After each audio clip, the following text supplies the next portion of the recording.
तो मारने के बाद में जब भगवान कन्हैया ने देवकी और वसुदेव को कंस की कैद से आजाद कराया, तब दादा देवकी का कृष्ण से प्रश्न रहा था।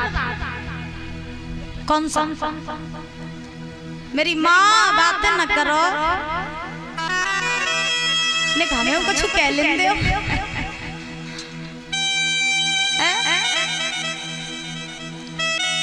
कोई बात नहीं, आगे आज और समझे, फिर पता नहीं मिले न मिले, है ना?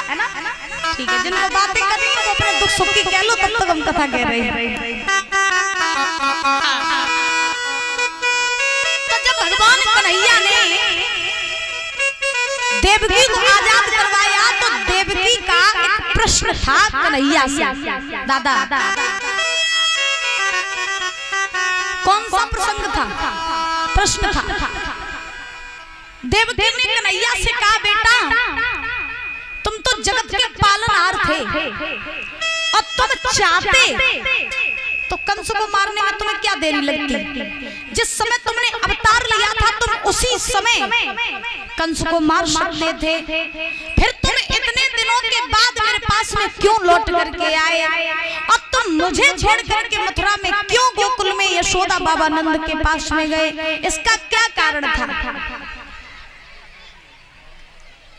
क्या बात है।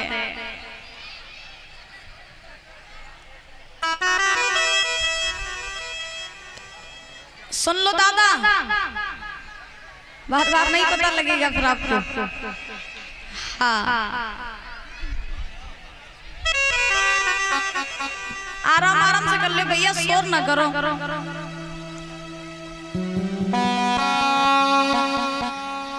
तो देवकी ने कन्हैया से कहा कि तुम अगर चाहते तो जिस समय तुमने अवतार लिया था तुम उसी समय कंस को मार सकते थे, फिर तुमने इतना समय क्यों लगाया?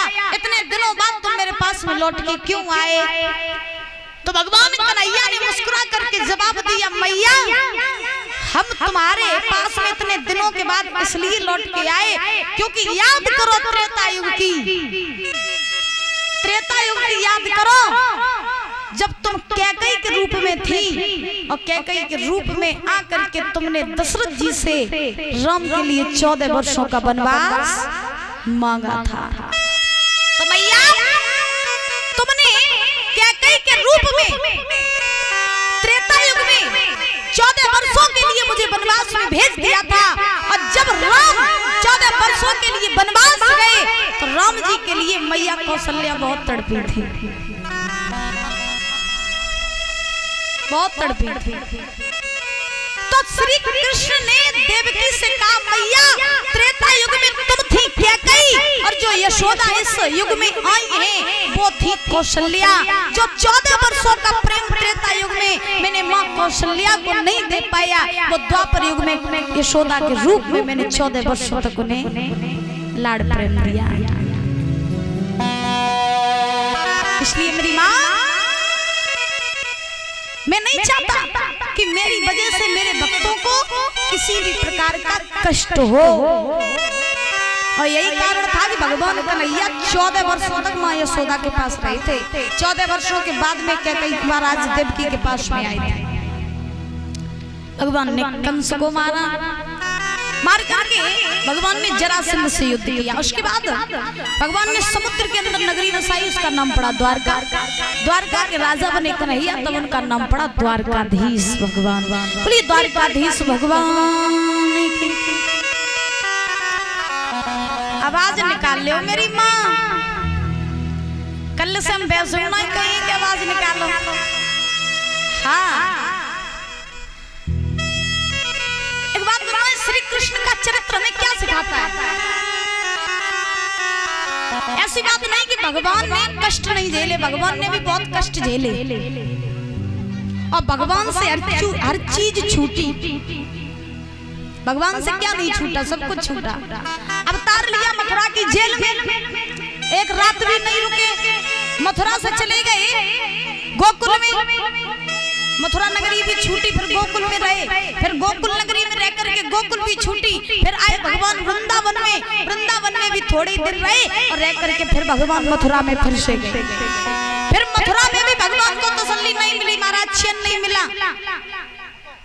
सभी लोगों ने भगवान को मथुरा नगरी में जरासंध जैसे राक्षसों ने परेशान किया भगवान को, तो भगवान ने द्वारका नगरी बसाई। द्वारका में भी जब चैन नहीं पड़ा तो भगवान तो धाम को ही छोड़ के चले गए। भगवान से सब कुछ छूटा, मथुरा छूटी, गोकुल छूटा, वृंदावन छूटा, द्वारका छूटी, भगवान परम धाम को अंत में गए।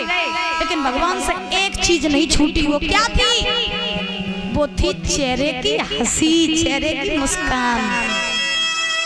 यही कृष्ण का चरित्र में सिखाता है कि जीवन में सब कुछ छूट जाए, कभी दुख मत करना, लेकिन चेहरे की हंसी को हमेशा बरकरार रखना। अगर हंसी चली गई चेहरे की, तो फिर लोग तुम्हें कदम कदम पर रुलाएंगे मेरी माँ। और अगर तुम हंसते ही रहोगे ना, तो रुलाने वाले भी दूर भाग जाएंगे। इसलिए हंसते रहा करो, कुछ चला जाए तो दुखी मत हुआ करो, ठीक है मेरी माँ।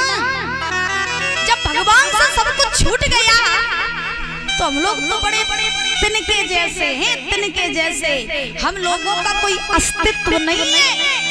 जब तक सांसें हैं तब तक शरीर है, सांसें नहीं है तो शरीर भी नहीं है। शरीर मिट्टी मिल जाएगा, मिट्टी का शरीर है, मिट्टी में ही मिल जाएगा। सिर्फ और सिर्फ तिनके के बराबर हैं हम लोग। तो मेरी माँ हंसते रहा करो, ठीक? हाँ, हंसते हुए अच्छे लगते हो। बोली वृंदावन बिहारी लाल। आज श्री सुखदेव जी समझा रहे हैं राजन परीक्षित। द्वारका में बलराम जी का विवाह हुआ किसके साथ? किसके साथ मेरी माँ? बोलो, किसके साथ? बोलो मेरी माँ, नहीं पता, भूल गए? इसका मतलब सुन नहीं रही हो कथा, बड़ी गलत बात। आप बताओ चश्मा वाली भैया, किसके साथ? किसके साथ? रेवती के साथ। लिखो लिखो, भगवान की रेवती के साथ बलराम जी का विवाह हुआ। विवाह होने के बाद में बलराम जी बड़े आनंद से रहने लगे। अब परीक्षित महाराज ने प्रश्न किया सुखदेव जी महाराज से, प्रभु हमें ये बताइए ना कि हमारे कृष्ण के विवाह किसके साथ हुए? हमने ये सुना था कि कृष्ण के विवाह 1 नहीं 2 नहीं बल्कि 16,108 हुए थे। क्यों हुए थे, किस कारण से हुए थे? कृपया करिए प्रसंग हमें सुना दीजिए। तो सुखदेव जी महाराज ने जवाब दिया, जरूर सुनाएंगे। कहा जाता है भगवान कन्हैया का सर्वप्रथम विवाह महाराज रुक्मिणी के साथ हुआ था। ये रुक्मिणी कौन थी? प्रमाण ये मिला है कि ये रुक्मिणी जो थी ये साक्षात मां लक्ष्मी का अवतार थी। एक समय की बात की, रुक्मिणी का जन्म हुआ था जाकर के एक कुंदनपुर नाम की नगरी थी जिसमें राजा भीष्मक राज्य करते थे। पीछे वाली मैया सुन रही है ना? तो ठीक, कुंदनपुर नाम की नगरी थी द्वापर युग में। उसी कुंदनपुर नगरी में राजा भीष्मक राज्य करते थे। एक राज की बात बताएं, उसी कुंदनपुर के रहने वाले हम भी हैं। हाँ, जहाँ की मैया रुक्मिणी थी वहीं के रहने वाले हम हैं। द्वापर युग में उस नगरी का नाम था कुंदनपुर, लेकिन समय बदलते बदलते उस नगरी का नाम पड़ गया कुदरकोट, जो औरैया जिले में पड़ता है, यूपी में। भैया बहुत दूर से आए। खुशी तो हमें इस बात की है कि आप जैसी महान मूर्तियों के हमें दर्शन हो गए। हाँ, सबसे ज्यादा खुशी हमें इसी बात की है। तो उसी कुंदनपुर नगरी में राजा भीष्मक राज्य करते हैं। राजा भीष्मक की पत्नी है जिनका नाम है सुद्धमती। तो दादा भीष्मक के घर में 1 नहीं 2 नहीं बल्कि 5 पुत्र हैं, लेकिन इनके घर में कोई भी कन्या नहीं है। और जब इनके घर में कोई भी कन्या नहीं है तो प्रमाण ये मिला है कि इन्हीं भीष्मक के घर में मां लक्ष्मी का अवतार हुआ। तो भीष्मक के घर में जब कन्या का जन्म हुआ ना तो भीष्मक ने बहुत खुशी मनाई, बहुत खुशी मनाई, खुशी का ठिकाना नहीं रहा। बहुत सारा धन दान किया, बहुत सारी गायों का दान किया। कुंदनपुर में बहुत बधाइयां पड़ी, उत्सव मनाया गया कन्या के होने पर। भीष्मक कह रहे हैं कि मेरे घर में लक्ष्मी जी आई हैं, लक्ष्मी जी। और ये बात बिल्कुल सही है मेरी माँ, क्या घर में या तो बिटिया जन्म ले या घर में नई बहू आवे तो लोग ये कहते हैं कि मेरे घर में लक्ष्मी आए गई। लेकिन कलयुग में लक्ष्मियां हैं कहाँ? कलयुग में लक्ष्मियां रही कहाँ? आजकल तो घर में भवानी बनी बैठी है। कछु बात हो जाए बात बात पर लड़ती है, बात बात पर झगड़ा करती है। आजकल की लड़कियों के भी ऐसे आचरण हो गए हैं। कैसे? मेरी माँ, सत्य हमेशा कड़वा होता है, ध्यान रखना। हमारे जैसे पता नहीं कितने चिल्ला रहे होंगे जो चिल्ला चिल्ला तो अपनी जिंदगी खत्म करें दे रहे, लेकिन अब भैया हमारा तो काम ही है बताना।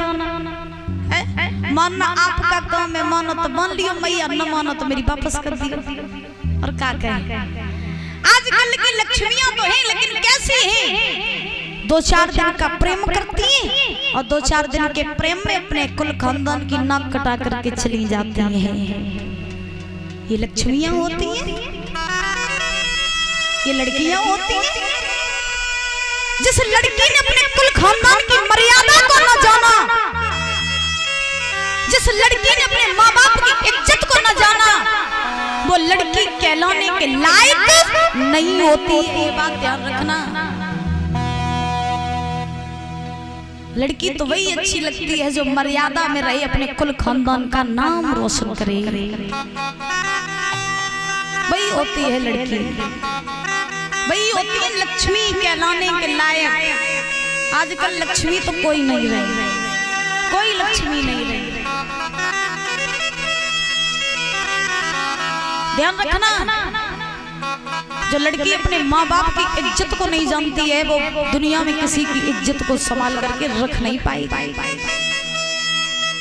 जिन माँ बाप ने हमें जन्म दिया, पाला पोसा, पढ़ाया लिखाया, अपनी पलकों पर बिठा करके रखा, आजकल की लड़कियां उन्हीं माँ बाप को ठोकर मार के चली जाती हैं, उनकी इज्जत को भी नहीं देखती। हमने अपने कानों से सुना कि जब लड़की किसी लड़के के साथ में जाती है ना तो लड़की ये कहती है कि हम कौन से अपने बाप की धन दौलत लेके आए। लड़की ये कहती है, हमने अपने कानों से सुना, सच्ची घटना बता रहे, ये कहती है कि हम तो अकेले ही चले आए, हम अपने माँ बाप की कौन सी इज्जत, कौन सी जमीन जायदाद लेके आई। ध्यान रखना मेरी बहनाओं, जब आप किसी लड़के के साथ में जाती हो ना, बेशक आप धन दौलत न लेके जाओ, लेकिन साथ ही साथ अपने बाप की शान, आन मान, जो कुछ भी होता है सब आप लेके जाती हो।